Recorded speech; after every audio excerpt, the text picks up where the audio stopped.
तो भगवान इस प्रकार से 6 महीने के हुए तो एक सकटासुर नाम का राक्षस भगवान को मारने के लिए आए। क्योंकि भगवान लेटे लेटे मैया ने श्रृंगार किया तो अपने आप करवट बदल लिए। मैया तो अत्यंत गदगद हो गई, पूरे ब्रजमंडल में दुहाई लगाएंगे, भैया करवट बदलने का निमंत्रण है, करवट बदलने का। सब गोपियां गाने लगी, नाचने लगी। तो मैया ने कहा अभी हाल इसकी नींद खुल जाएगी। तो भगवान के पालने को पकड़ा और जाकर के बाहर खली बैलगाड़ी के नीचे टांग दिया। और जो सकटासुर नाम का राक्षस था मारने आया था भगवान को, तो वो आया, उसने सोचा बैलगाड़ी को ही दबा दें ताकि इसकी मृत्यु यही हो जाए। तो भगवान तो बड़े ही मायावी हैं। सकटासुर जो बैलगाड़ी के ऊपर आया सो भगवान जोर जोर से रोना प्रारंभ कर दिया। अच्छा, बच्चों की आदत होती है वो जितना रोते हैं अपने पैर को भी उतना ही चलाते हैं, ध्यान दें।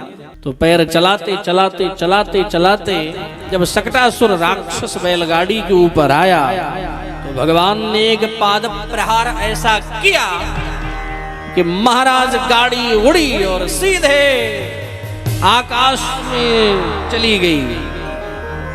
पालना गिरा दूर और बैलगाड़ी हो गई चकनाचूर। मैया दौड़ी भागी दौड़ी भागी दौड़ी भागी गई। राम राम राम राम राम राम। ये क्या हुआ भाई? अरे कोई आंधी आई नहीं और ये सब हाल कैसे हो गया, बात समझ में नहीं आ रही। सब बालक आकर के बोले मैया हमने देखा जाने एक लात मार के गाड़ी उड़ाई। तो इस प्रकार से बच्चों की बात को न मान करके मैया ने नकार दिया। और नकारने के बाद आज भोलेनाथ दर्शन करने के लिए आए। लेकिन इतने भय से मैया भयाक्रांत हो गई तो दर्शन करवा नहीं रही। तो भोलेनाथ के दर्शन को जब भगवान प्राप्त नहीं किए तो कृष्ण कन्हैया भी जोर जोर से रोने लगे। तो जब रोने लगे तो पुनः गोपांगनाओं से भगवान शंकर को बुलवाया गया। शंकर जी आकर के दर्शन दिए सो भगवान चुप हो गए। और जो शंकर जी जाने लगे सो भगवान फिर रोने लगे। बोले ये क्या हुआ? तो शंकर जी ने कहा देखो मैया एक मंदिर अपने घर में बनाओ। बोले कैसी मंदिर? बोले शंकर जी की। अच्छा, बोले क्या करना है? बोले जहां अपने बच्चे को स्नान करवाओ वो जल सीधा आकर के शंकर जी के सिर पर गिरना चाहिए तो आपका बेटा कभी रोएगा नहीं। वैसा ही किया। रह रे योगी नंद भवन,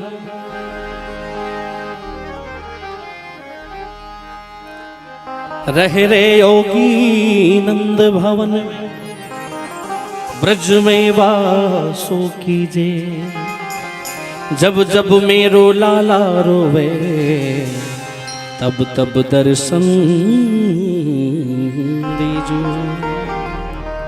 और तभी से शंकर जी का निर्माण, शंकर जी की मूर्ति को लाकर के स्थापित किया और नंदेश्वर भगवान के नाम से प्रसिद्ध हुए। आज भी गोकुल जाओ तो भगवान भोलेनाथ नंदेश्वर के रूप में विराजमान है। तो ऐसे करते करते भगवान आगे बढ़ते हैं। फिर एक दिन मैया अपना स्तनपान करवा रही थी भगवान को। तो भगवान तिरछी निगाह उठा करके देखे तो एक दैत्य आया जिसका नाम था तृणावर्त, यानी जो तूफान की तरह आता है। भगवान समझ गए कि ये भैया मामा जी के द्वारा भेजा हुआ एक दिव्य हेलीकॉप्टर आया है। लेकिन मैया अपने गोद से हमें उतार नहीं रही कि हम भी हेलीकॉप्टर में बैठ करके जरा संपूर्ण ब्रजमंडल का निरीक्षण परीक्षण करें। तो क्या करें? तो भगवान ने अपना वजन बढ़ाया, इतना बढ़ाया कि मैया परेशान हो गई और माँ के मन को मोहित कर दिया माधव ने। और क्या लगा मैया यशोदा को, हो 4 घंटे से बैठे बैठे इसको दूध पिला रही हूँ, ज्यादा दूध इसने पिया इसीलिए इसका वजन बढ़ गया। तुरंत मैया ने गोद से उतार दिया कि अब खेलो कूदो, जब दूध आपका हजम होगा तब तुम्हें गोदी लूंगी। भगवान को मिला मौका, इधर तृणावर्त आया और भगवान को पकड़ा, अपनी पीठ पर बिठाया, लेकर के फरार हो गए।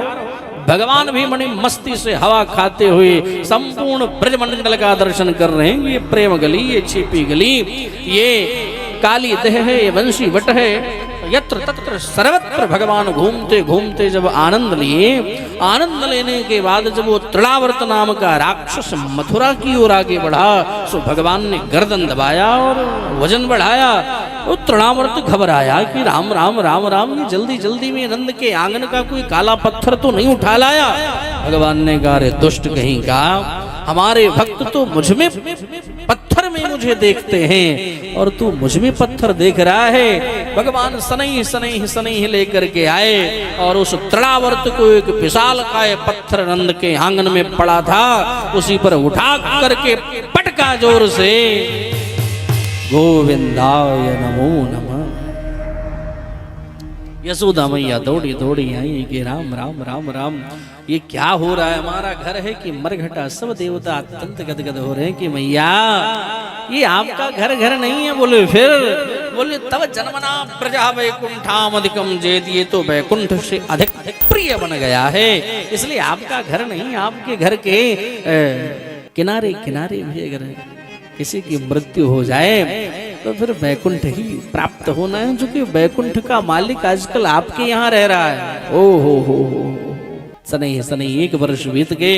आज मैया ने सुंदर सिंह श्रृंगार किया और भगवान को सुलाने का प्रयत्न कर रही, बड़े भाव से सुना रही, परंतु भगवान सो नहीं रहे। नहीं हम सोएंगे नहीं। जैसे आप लोग भी लड्डू गोपाल घर में रखते नहीं, किस किस के घर में हाथ उठाना। ये गोंडा है, कोई मध्य प्रदेश और राजस्थान नहीं कि घर घर में लड्डू गोपाल रहे। और अगर लड्डू गोपाल रहे भी तो बड़े भाव और श्रद्धा के साथ उनकी पूजा अर्चना करना चाहिए, उनको भी सुलाना चाहिए। अगर हम बढ़िया बिस्तर हमारा है तो हमसे सुंदर बिस्तर भगवान का होना चाहिए। हम अगर बेड पे लेटे तो भगवान का भी बेड होना चाहिए। उनकी भी मच्छर लगे तो मच्छर की भी व्यवस्था करनी चाहिए। रात में अगर हम एसी चला के सोए तो भगवान के लिए भी एसी लगाना चाहिए, सारी व्यवस्था करना चाहिए। तो सुंदर तरीके से मैया यशोदा सुला रही हैं। क्या कह रही हैं?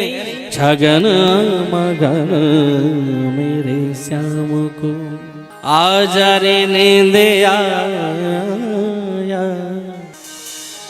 छगन मगन मेरे श्याम को चंचल मोहन श्याम की नैनन बीच समा, छगन मगन मेरे श्याम को। यही गीत गाकर रोज सुलाया करो भगवान को, अगर भगवान है आपके घर में तो। और यही नहीं, बाद में निवेदन क्या करो कि जप तप पूजा पाठ सो विधि न दियो मोहि श्याम, फिर भी सो जा कन्हैया सामरो, भक्त बजावे था छगन मगन मेरे श्याम को। बड़े ही सुंदर भाव से मैया यशोदा सुला रही हैं। धीरे धीरे समय आगे व्यतीत हुआ। इधर